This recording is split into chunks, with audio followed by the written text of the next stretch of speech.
안녕하십니까. EDNC 오토데스크 팀 몰드플로우 기술지원부의 이재훈입니다. 저는 여러분에게 앞서 설명 주신 몰드플로우 2024 버전을 실제 어떻게 사용해야 하는지, 그리고 사용을 하면 어떠한 결과가 나오는지에 대해 핸즈온 세션을 준비하여 여러분들에게 소개하고자 합니다. 24 버전에서 업데이트된 내용 중에 제가 여러분들에게 알려드리고자 하는 내용은 다음과 같습니다. 3D 메시 타입에서 섬유가 첨가되어 있는 수지나 방향성이 강한 LCP 수지를 사용했을 때 섬유 파이버의 배양성을 고려하기 위해 추가된 옵션, 그리고 2개 이상의 인서트나 코어가 서로 접촉되어 있을 때 개선된 코어 시프트 결과와 결과 분석의 편의를 위해 이제야 추가된 민맥스 표시 기능과 히스토그램 표시 기능, 마지막으로 스칸디움 버전에서 소개되었던 금형 구속 및 조립 고려를 한 변형 해석 결과와 새로운 수축 모델인 스탬프 모델입니다. 먼저 3D 메시 타입에서 배양성이 있는 첨가제에 대해 배양성을 고려한 해석 옵션 추가입니다. 앞서 소개된 섬유 배양 효과에 따른 점도와 열 전도도를 고려하기 위해서는 옵션을 선택해야 합니다. 기본적으로는 해당 기능은 사용되지 않도록 NO 상태로 되어 있습니다. 해당 기능을 사용하기 위해서는 보시는 것처럼 공정 조건의 파이버 솔버 파라메타에 추가된 2가지 섬유 배양 관련 옵션을 필요에 따라 조절해야 합니다. 보시는 것과 같이 배양에 따른 열 전도도 고려 옵션과 유동호 고려 옵션이 나누어져 있으며 기본적으로 NO로 사용하지 않도록 설정되어 있는 것을 확인할 수 있습니다. 다음은 섬유 배양에 따른 유동 영향 옵션을 켠 상태에서 압축 성형 해석을 진행한 유동 패턴 결과입니다. 200x200의 두께 2mm 형상의 평판이며 오른쪽 위에 보시는 경우 초기 충전재의 파이버 포함 수지의 파이버 배양, 기초 배양이 XYZ축 무작위로 되어 있는 경우이며 아래 보이시는 테스트는 초기 충전재의 파이버 배양이 X 방향으로 되어 있는 경우입니다. 해당 두 테스트의 압축 성형을 진행하였을 때 오른쪽 끝에 보이시는 각각의 유동 패턴을 보이고 있습니다. 배양이 무작위로 되어 있는 경우에는 우리가 흔히 생각하는 것처럼 방사형으로 충전되는 것을 확인할 수 있습니다. 하지만 아래 X축 한 방향으로 초기 충전재의 배양이 이루어져 있는 경우 배양 방향보다 배양의 직각 방향인 Y축 방향으로 수지가 훨씬 더 빠르게 충전되는 것을 결과로 확인할 수 있습니다.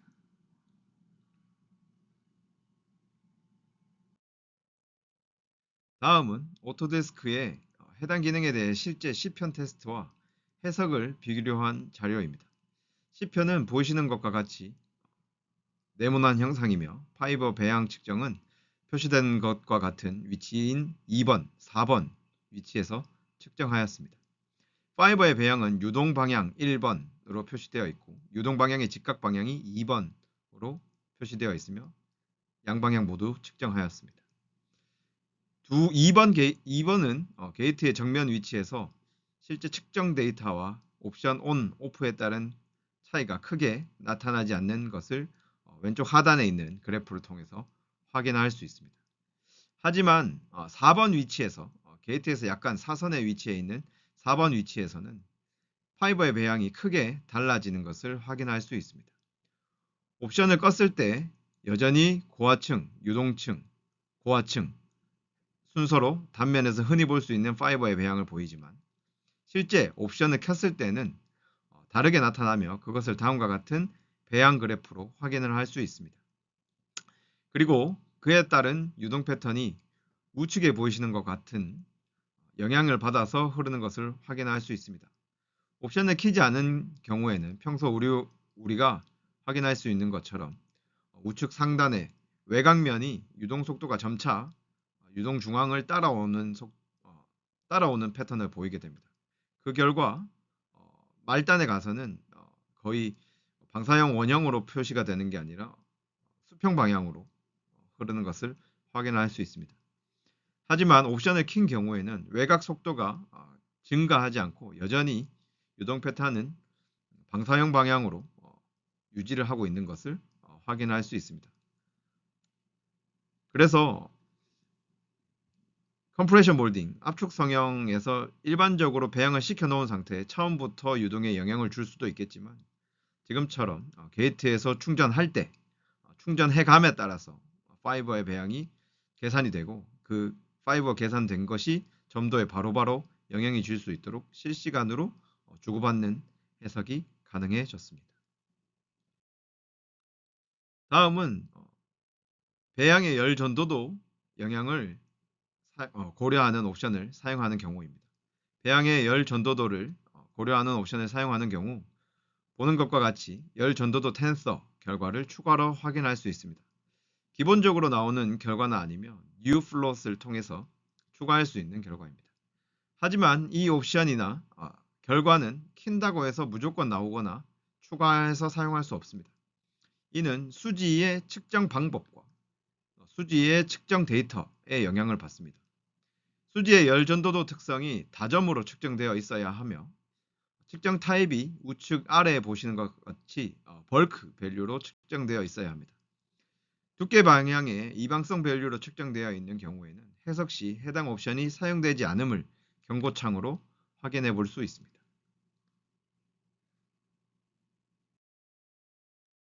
다음은 앞서 설명드린 모든 경우가 만족하는 카본 파이버가 함유되어 있는 PP 수지로 옵션 온, 오프에 따라 나타나는 해석 결과의 차이입니다.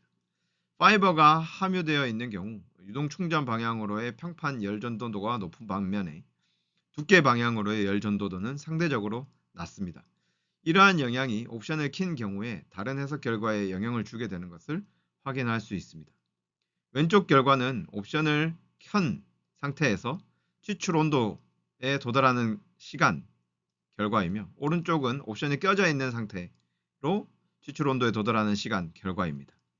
시간 차이가 상당히 발생하는 것을 확인할 수 있으며 두께 방향으로의 열 전달이 낮다 보니 섬유 배양 고려 옵션을 켠 상태의 추출 온도까지 도달하는 데 걸리는 시간이 최대 33초, 그 다음에 옵션을 끈 상태에서 최대 12초, 약 20초 가까이 차이가 나는 것을 확인할 수 있습니다.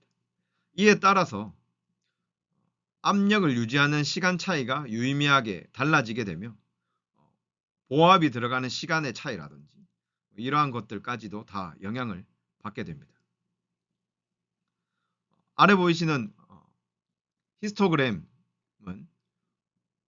각 결과별로 차지하는 퍼센테이지를 나타낸 결과이며 왼쪽은 30에서부터 33.36초까지 걸리는 35% 정도의 메쉬 볼륨을 표시하고 있습니다.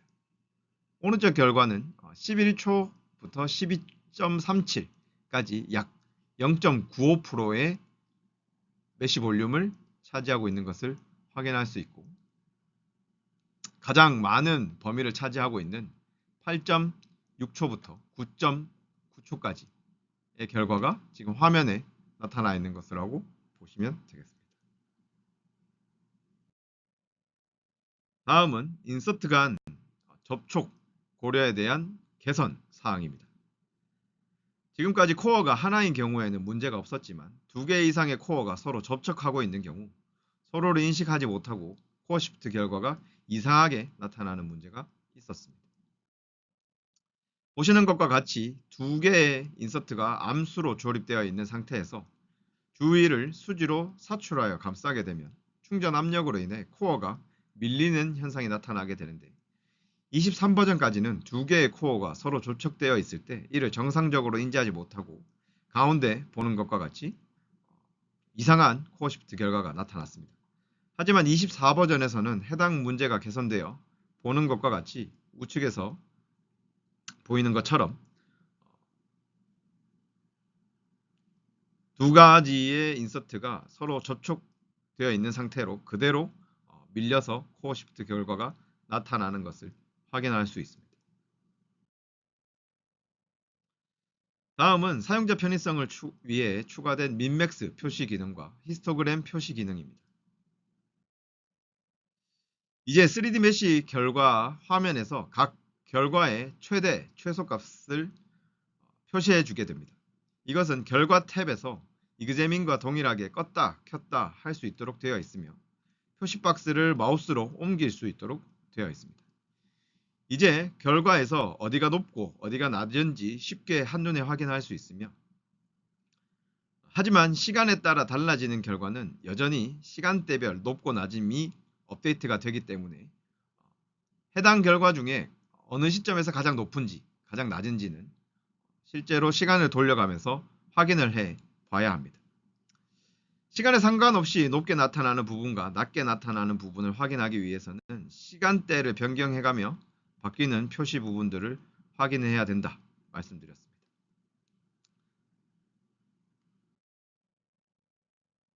그리고 해당 기능에는 내가 보고 있는 방향의 평면으로 단면을 자동으로 잘라 표시해주는 기능이 포함되어 있습니다.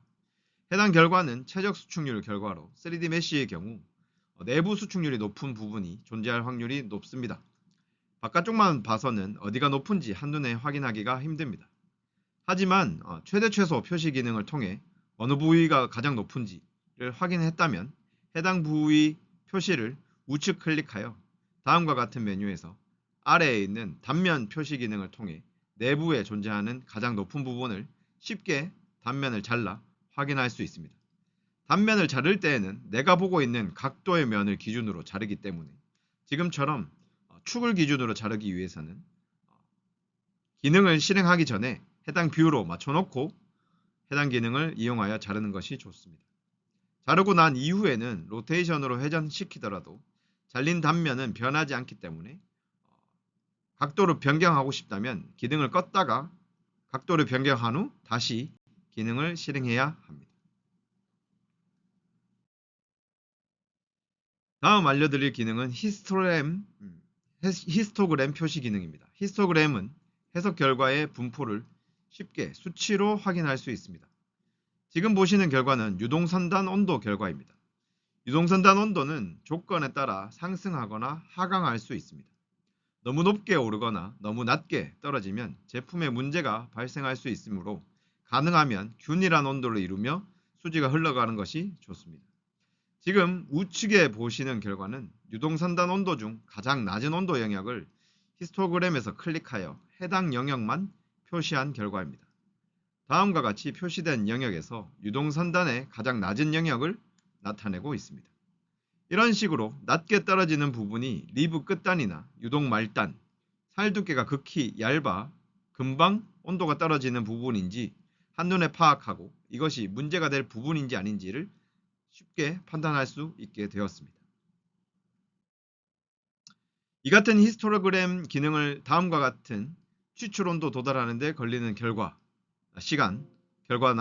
어느 부분이 가장 늦게 고화되는지를 확인하거나 최적 수축률 결과에서 어느 부분이 팽창, 수축하는지 어느 부분이 수축률이 가장 높은지를 확인하거나 최대 전단율 결과에서 어느 영역, 어느 부분이 전단율이 높게 나타나는지 영역으로 쉽게 표시하여 확인할 수 있습니다.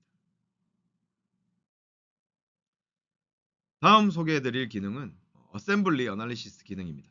해당 기능은 스칸디움 기능에 포함되어 있었던 기능으로 이번 24버전에서 정식 릴리즈 되었습니다. 몰드플로에 나오는 변형 해석 결과는 베스트핏 결과로 흔히 우리가 현장에서 측정하는 지그에 장착하거나 조립 이후 변형된 형상을 측정하는 결과와는 차이를 보여왔기 때문에 많은 분들이 측정 환경과 유사한 상태로 변형을 확인하기 원했습니다. 이번에 추가된 어셈블리 어널리시스 기능을 활용하며 금형 내 구속 부위나 측정 시 구속 위치를 고려해서 변형 해석을 진행할 수 있도록 하는 옵션이 추가되었습니다.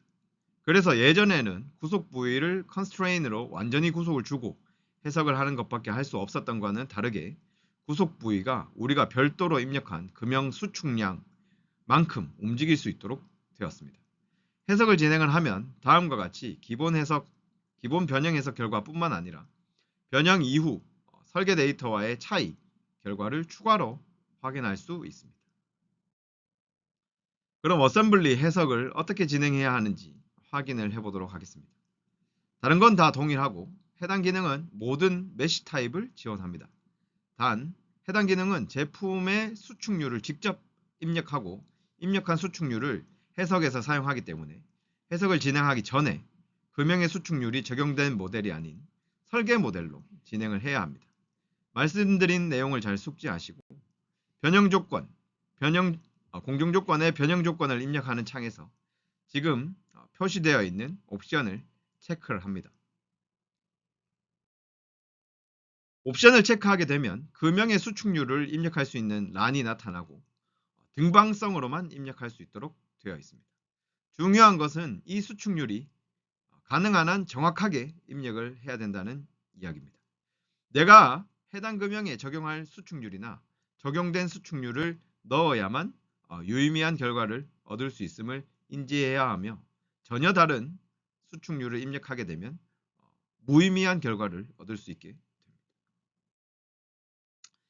입력을 다 하셨다면 이번엔 구속 조건의 유무입니다. 구속 조건을 입력해서 해석을 진행을 하면 구속된 위치는 우리가 앞서 입력한 금형의 수축률만큼 수축하여 움직일 수 있게 됩니다.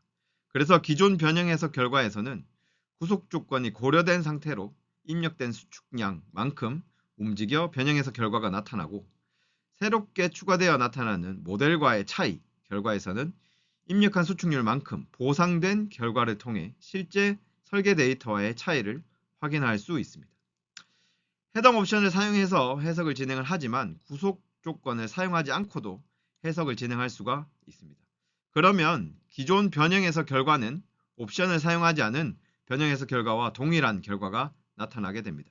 하지만 새로운 결과인 기존 모델과의 차이 결과에서는 입력한 수축률만큼 보상된 결과를 확인할 수 있으며 이는 기존 변형 수축률 보상 옵션의 등방성 보상 결과랑 유사한 결과를 나타내며 해당 효과랑 동일한 효과라고 볼 수가 있습니다. 다음은 구속 조건을 입력하는 방법입니다. 우선은 구속될 부위 주변의 노드들을 선택을 하고 바운더리 컨디션 탭에서 constraint를 선택한 후 fixed constraint을 선택합니다. 그 다음 해당 구속 조건 기능 변형에서 사용함을 선택하고 apply를 선택하여 마무리합니다. 구속 조건 입력이 완료되면 우측과 같이 구속 조건 요소들이 적용되었음을 아이콘으로 확인할 수 있습니다. 다음은 옵션별 변형 해석 결과 비교입니다. 구속 조건은 맨 아래 두 개의 테스트에서 조립 위치 홀 8점에 대해서 컨스트레인을 주었습니다. 보는 것과 같이 위쪽 결과 두 개는 구속 조건이 없는 경우 옵션의 온오프로 아무런 차이가 없음을 확인할 수 있습니다. 하지만 아래 두 개의 결과에서는 모두 구속 조건 옵션이 켜져 있지만 입력된 수축률 차이가 왼쪽은 1%, 오른쪽은 2%입니다. 거기에 따라 해석 결과의 차이를 보여줌을 확인할 수 있습니다. 다음은 새롭게 추가된 기존 파트와의 차이를 보여주는 결과입니다.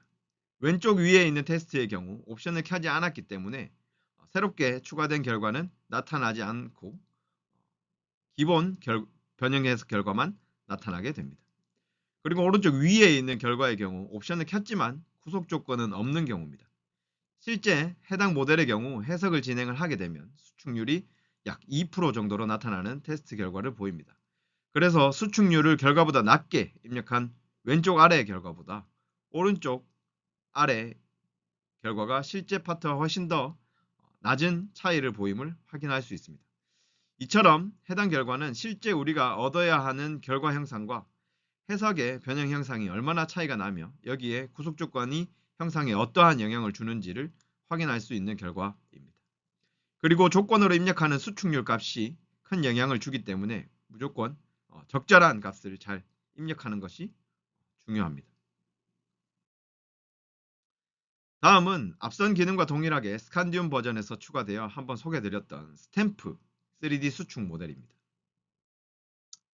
해당 기능은 기본적으로 Uncorrected Residual Stress 모델로 선택되어 있는 3D 수축률 모델을 스탬프로 별도로 변경해야 사용할 수 있는 모델입니다.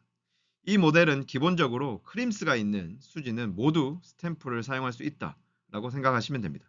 반대로 크림스가 없는 수지인 경우는 해당 기능을 사용할 수가 없습니다. 그리고 크림스가 있는 수지를 할지라도 만약 스터디를 아랫 버전에서 만들어서 아랫 버전에서 선택되어 온 수지인 경우 24버전에서 수지를 다시 한번 선택해주고 스탬프를 선택해야 사용할 수 있습니다. 몰드플로우 랩에서는 다음과 같은 방법으로 수축률을 측정합니다. 왼쪽에 있는 수축률을 측정할 때 사용되는 시편이고 오른쪽은 수축률 테스트 결과입니다. 수축률 테스트는 두께, 온도, 사출량 등이 다른 총 25개의 테스트 시편으로 측정을 시도합니다. 다음은 TPE 소재에 칼륨 카보네이트가 첨가되어 있는 수지로 수축률을 측정 및 테스트한 결과입니다. 해당 테스트를 통해 기존 언커렉티드 레지듀얼 스트레스 모델과 수축률 차이를 확인할 수 있었으며 일부 두께에서는 이방성 수축률이 크게 나타나는 것을 확인할 수 있었습니다. 다음은 첨가제의 유무와 다양성, 결정성과 비결정성, 이 다른 수지를 통해 확인한 수축률 모델 결과 차이입니다. 중간에 대각선에 가까울수록 실제 측정과 같은 유사한 결과라고 보시면 됩니다. 전체적으로 확인했을 때 스탬프 모델에서 중간 대각선 주변으로 결과들이 잘 모여 있음을 확인할 수 있습니다. 다음 그래프는 첨가제가 없는 65개 수지에 대한 수축 모델별 오차 그래프입니다. 중간에 대각선보다 아래에 있으면 스탬프 모델이, 위에 있으면 잔류응력 모델이 상대적으로 오차가 낮다고 볼 수 있는 그래프입니다. 전체적으로 유동방향의 직각방향 모두 스탬프 모델의 오차가 낮음으로 나타나는 것을 확인할 수 있습니다. 다음 그래프는 섬유 첨가제가 있는 53개의 수지에 대한 수축 모델별 오차 그래프입니다. 해당 테스트 경우에도 전체적으로 유동방향 직각방향 모두 스탬프 모델의 오차가 낮음으로 나타나는 것을 확인할 수 있습니다. 다음은 오토데스크에서 테스트 상용품으로 실제 사출기 좌굴 및 뒤틀린 형상으로 추출되며 Z축 최대 17mm의 변형을 보이는 테스트 모델입니다. 23버전의 잔류응력 모델로 해석을 진행을 하게 되면 실제와 다른 결과가 출력되는 것을 우측 상단에 있는 결과로 확인할 수 있습니다. 하지만 24버전에서 스탬프 모델을 사용하여 해석을 진행을 하면 오른쪽 아래와 같이 정확하게 경향을 나타내며 변형 값도 유사하게 나타나는 것을 확인할 수 있습니다. 앞서 24버전이 출시 이전 스카디움 버전에서 스탬프 모델과 몰드플로어의 수축률 모델인 제네릭 슈링키지 모델, 계산되지 않은 잔류응력 모델을 비교한 테스트를 고객분을 통해서 직접 3D 스캐너를 이용해서 실제 제품과 비교하였을 때 스탬프가 다른 수축률보다 가장 더 유사한 변형 결과를 보여줬다는 실험 결과를 제가 확인을 했습니다. 테스트 결과이기 때문에 여기에다 첨가를 할 수는 없었지만 실제로도 스탬프 모델이 다른 수축률 모델보다 더 변형해서 비슷한 결과를 나타냄을 확인을 할 수 있었습니다.